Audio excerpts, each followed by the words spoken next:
Hey guys, and welcome to Ozzie Reviews, and welcome to the final Q&A for 2019. So happy new year to all of you guys, because at the time of doing this video it's the 1st of January 2020.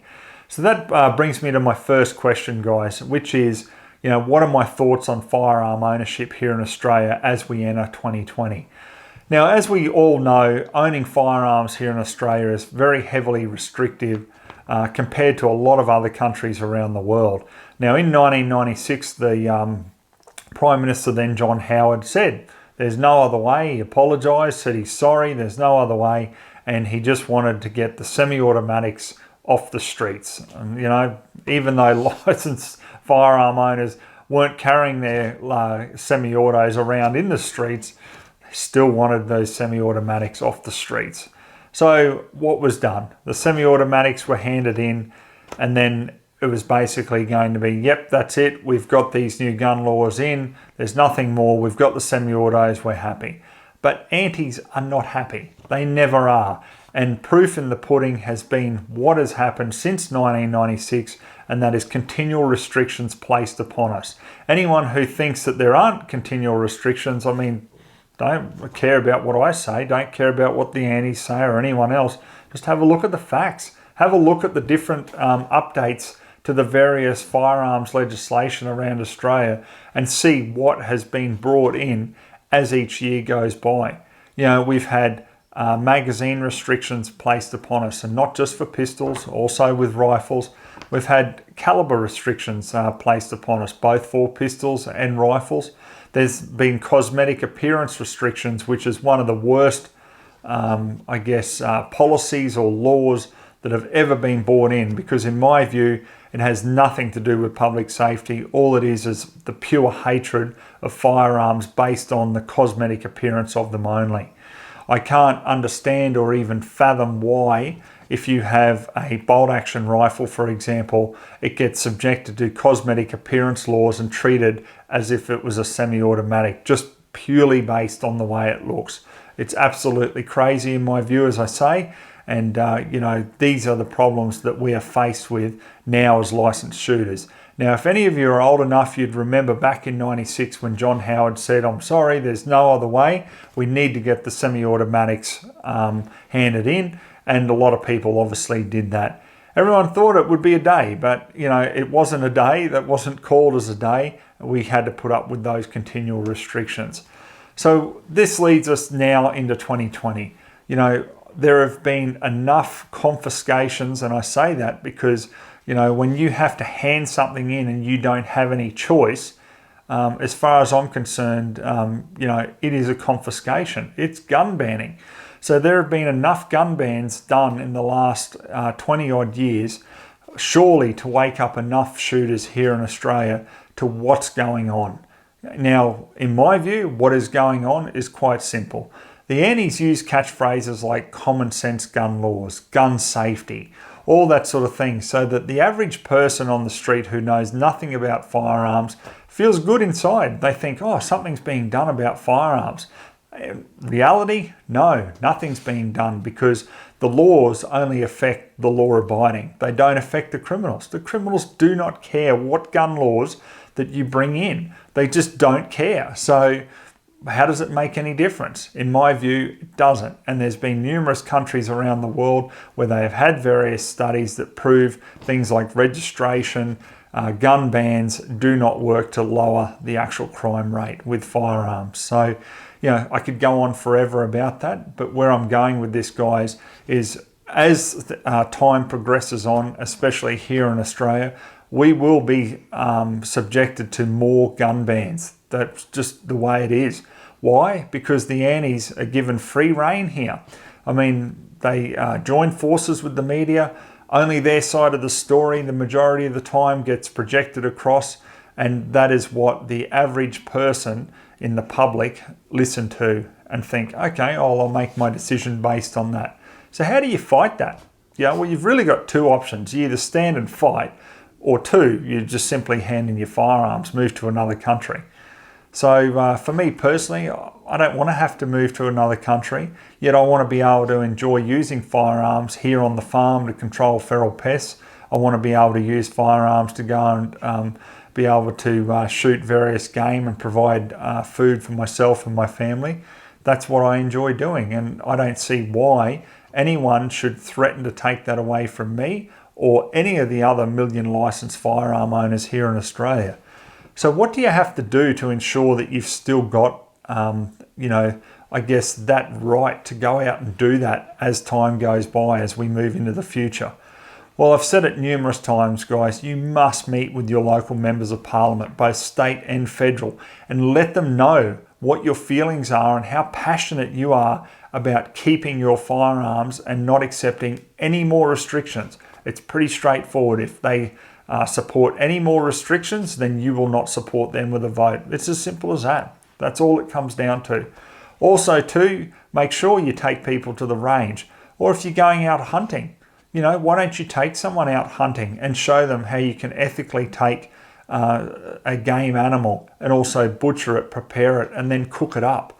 That is a really wonderful experience for a lot of people who especially live in the city and are interested about that. They have no exposure to it, and they would love someone to be able to take them out and show them the ropes, so to speak, with that. So I really think moving into 2020, guys, we're going to have a lot of, proposed restrictions placed upon us.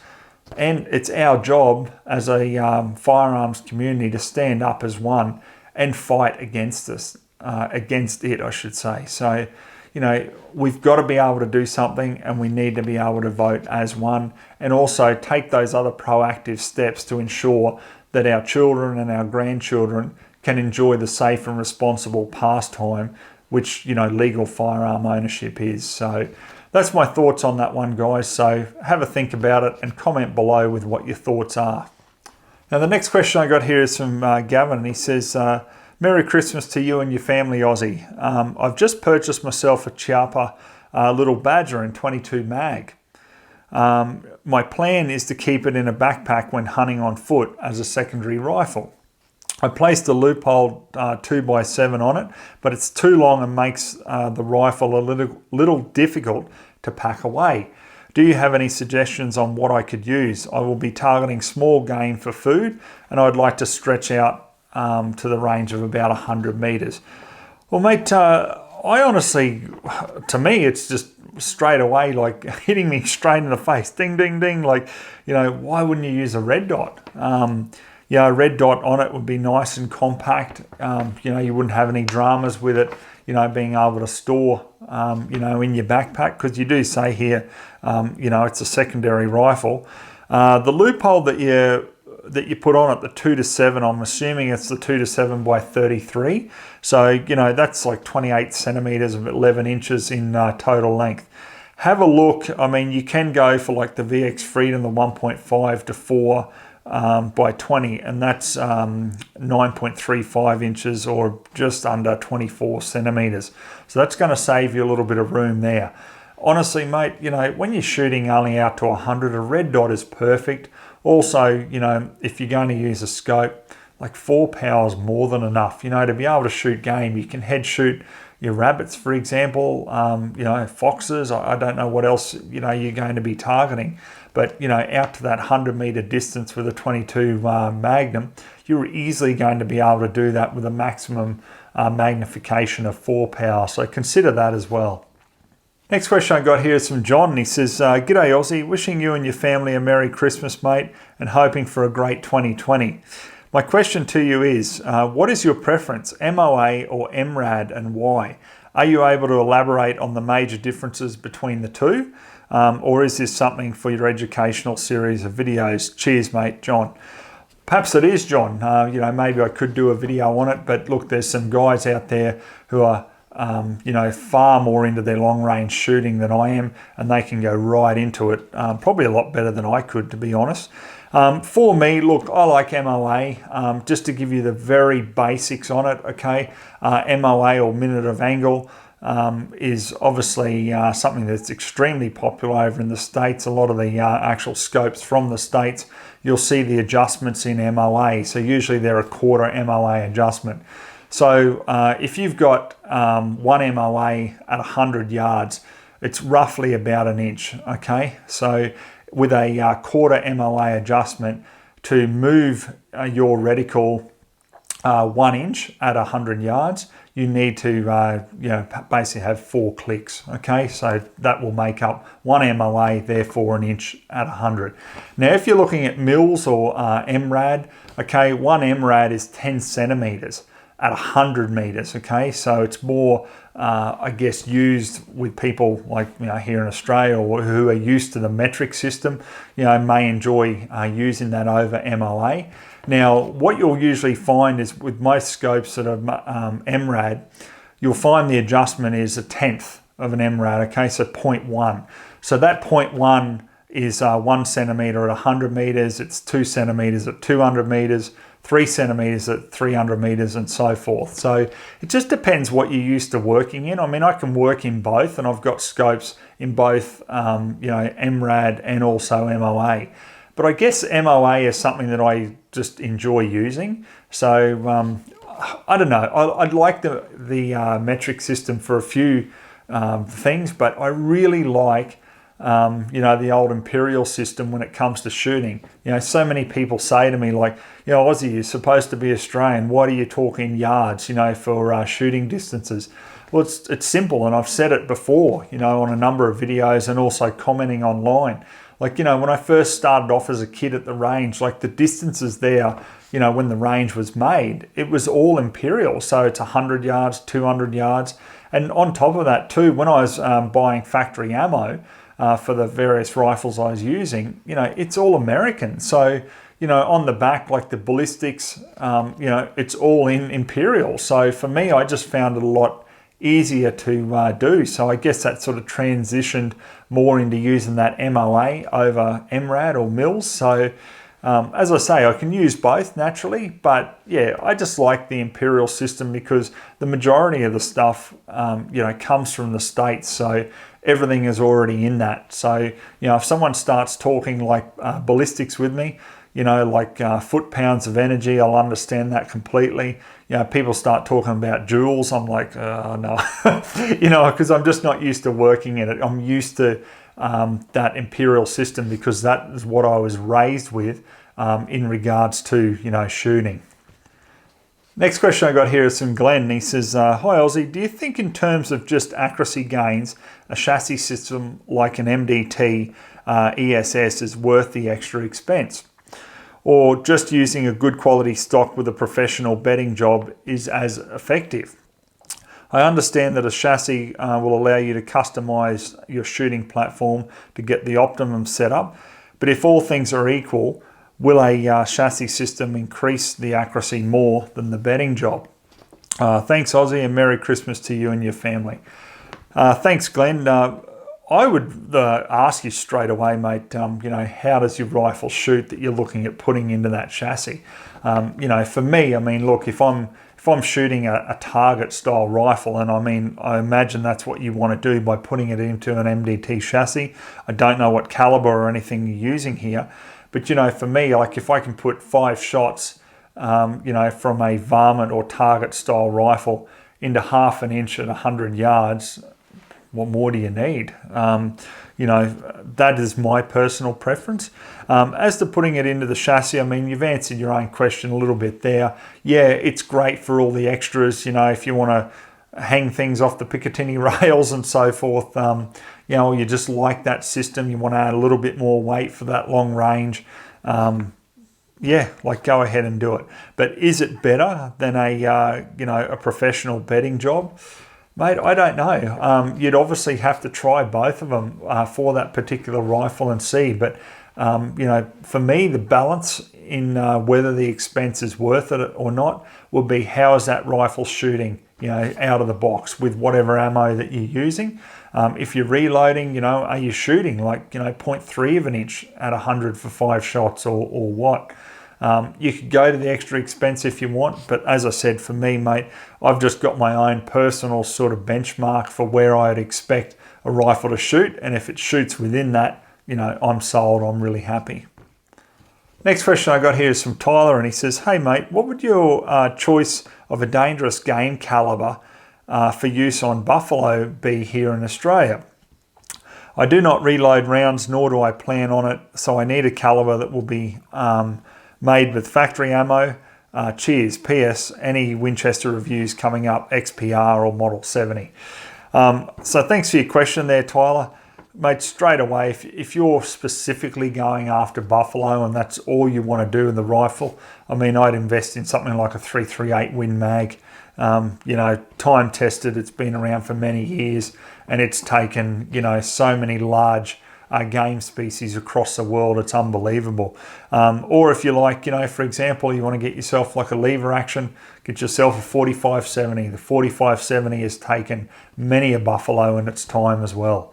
As for the actual models, mate, of the Winchester rifles, yeah, look, I got to get round to it. The problem is I just have so much gear to review, and at the moment I'm doing all that Mills cert review stuff, and I've been promising to get that done for some time, but there's just so many brands and so many products out there, and I just have a limited amount of time, so I can only get you know, so much done in a day. So, mate, yeah, possibly, definitely not off the cards. But at this stage, I don't have any definite plans. But look, don't think I'm writing it off completely, because if I've got a chance to do some Winchester stuff, I'll certainly do it. Next question I got here is from Sabo, and he says, G'day Ozzie, thanks for the review on the Lee Enfield. I've been keen to see that one for a while. I have a question for you regarding the importation of firearms for the purposes of collection. I am in Queensland and all squared away to get my collector's license. However, I'm interested to know if there are any issues with importing firearms from overseas legally through a broker for the purpose of collection. I'm speaking predominantly about non-club legal category H here, so stuff like a small Walther pistol, for example. Thanks for the help and Merry Christmas, mate. Well, look, Cat H is fine, because with the import laws there, any dealer here in Australia can import just Cat H, whether it's club legal or not. Okay, so you don't need to do anything with the importation. All you need to do is go into your local gun shop and say to them, well, hey, I want this, because what you'll find, mate, is a lot of the actual importers, you know, have a lot of those non-club compliant pistols ready to go. They have them in stock, so they can send them, you know, to your local dealer, and then you just go in with your PTA and your license and purchase. It's as simple as that. So, you know, that goes for all the magazines that are over 10 rounds for pistols as well. You know, all that sort of stuff, you can easily, you know, do that. There's no dramas whatsoever. So don't think that it gets, you know, classed like category C, where, you know, you're going to be a primary producer or a feral pest controller, or category D as a feral pest controller or a primary producer. It's not like that at all. If you've got a collector's license for Cat H, you know, with the correct paperwork, you can pretty much bring in most of the stuff there. And as I said, most of the dealers have that as well, because they obviously import for like security guards, firearm instructors, you know, various different people with Cat H licenses other than actual sports and target shooting.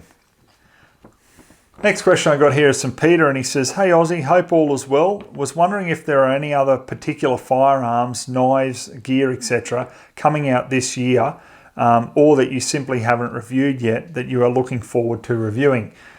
Cheers, mate, and Happy New Year. Well, I tell you what, Pete, I got a few things on the list, and there's a few things on the wish list, as in things that haven't been made yet that I would love to see. First one would have to be, you know, replacing the 17 WSM, or Winchester Super Magnum, as most people know is the most powerful rimfire cartridge. Why they haven't done a 22 WSM is just beyond me. I don't know why they haven't done that. I would have thought that there would be much more appeal in doing a 22 caliber or even a 20 cal. You know, super rimfire cartridge, basically. So that's something that I'd certainly like to see. And, you know, I mean, this month, obviously, SHOT Show over in Vegas in the States is on. So there's going to be a heap of new products coming out there. And I'll definitely have my eye out to see if, you know, that comes out. There's never really been any concrete information on it coming out. It's just, I guess, a bit of a wish. But, you know, the amount of people on forums and stuff like that who are right into their rimfires also are left scratching their head going, why wouldn't you make a 22 WSM? it'd just be a fantastic rimfire caliber. So that's something on the wish list. As for reviews, look, I'll be doing probably the PARD thermal optic, which is, you know, I guess pretty popular. I mean, we've done the night vision PARD, or the electronic night vision there, and you know, it was pretty good. It performed pretty well at the right price point. So they've now actually got a thermal, and I'm really keen on having a look at that as well. As for knives, I mean, yeah, that's a crazy addiction. I mean, there's just so many knives to review and look at and everything. I've got a couple more knife reviews coming, but yeah, there's always, I guess, newer steels coming out for a lot of older models. I mean, you know, I really like the Spyderco Paramilitary 2 series, and they come out with all different steels, and a lot of the new super steels that they're coming out with. You know, I really want to get a hold of a couple of them and just test them out and compare them all. You know, it's a bit of a geeky type thing, but you know, yeah, some of us are just knife nerds in that regard. So, mate, yeah, the heap of things coming out there.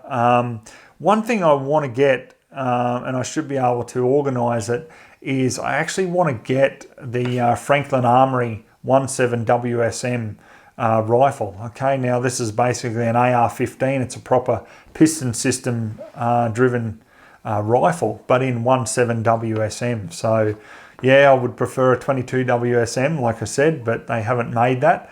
But this rifle is something I've been wanting to do for quite some time, and it looks like I'll be able to do that shortly. So that's something else that I'm really looking at getting my teeth into. Next question I got here is from Richard, and he says, "Hi Ozzie, my question is about the 25-06. I think it's a great all-rounder. You can use 75 grain for varmints up to 120 grain for larger game. Why do you think it hasn't really taken off as a caliber here in Australia? Do you think it's because the max 120 grain projectiles you can use, and that there's other calibers with heavier loads and higher BC bullets?